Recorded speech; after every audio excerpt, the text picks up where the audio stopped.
Another disadvantage of the gold standard is that it makes it very easy for shocks in one country to be transmitted to other countries on the gold standard as well. Let's illustrate this with an example.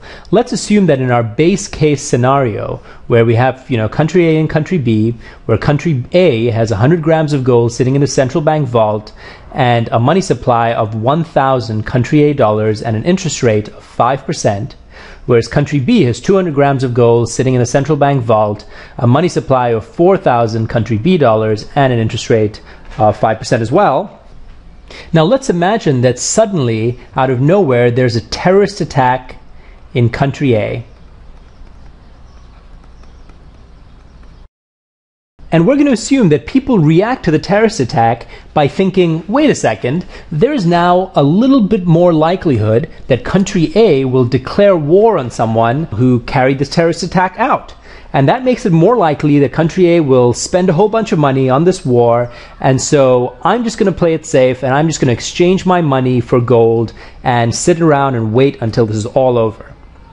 Now, the government of country A might not know if they're going to go to war or not, but what they do know is they want to prevent people from withdrawing this gold over here. Because if too many people withdraw the gold, there won't be any gold left in the vault that is supposed to back all this currency. And so the country A government or central bank has a couple of different options. One option is they could basically suspend the gold standard, meaning they could tell you that, look, we're not going to allow you to exchange your money for gold. That's one option. The other option is they could try to raise this interest rate over here. So this interest rate being 5%, they might raise it to, let's say, 7%. With the aim that people will look at the 7% interest rate and think that that is worth taking the risk that country A will spend a lot of money on some war.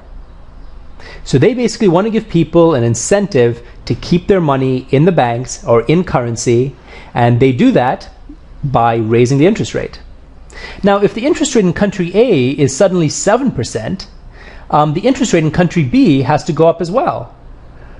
Or else there'd be gold flowing from country B to country A. So, we're going to assume that country B also has to raise their interest rate to 7%. But what do you think the effect of raising this interest rate to 7% will be? What will likely happen is it'll make it harder for people to borrow money from the banks.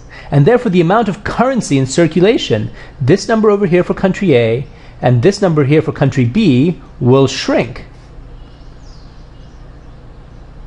And so you see, the effect of the gold standard is that because there is a terrorist attack in one country, country A, that causes an increase in the interest rate in country A, which causes an increase in the interest rate in country B, which causes the money supply in both countries to decrease. And so you could make the argument that in times of uncertainty, what the government really wants to do is to lower the interest rate, to make it easier for businesses to borrow so that people feel more comfortable about trading goods and about hiring workers and things like that. In fact, if you look at what the Federal Reserve did right after the terrorist attacks of September 11th, they lowered the interest rates so that it made it easier for people to borrow money and so that people didn't panic. Whereas if we were on the gold standard, there's a possibility that you would either have to go off the gold standard or raise interest rates, which is the opposite of what you probably want to do. And so the point here is that being on the gold standard makes it very easy for shocks in one country to be transmitted to other countries. And the second thing is that it often leads to monetary policy that is the opposite of what will be helpful in a particular situation. So while in response to the terrorist attacks, it might have made sense for country A and country B to lower their interest rate to encourage borrowing and encourage business continuing as normal, they might actually have had to increase interest rates if they were on the gold standard, which might have made the problem much worse.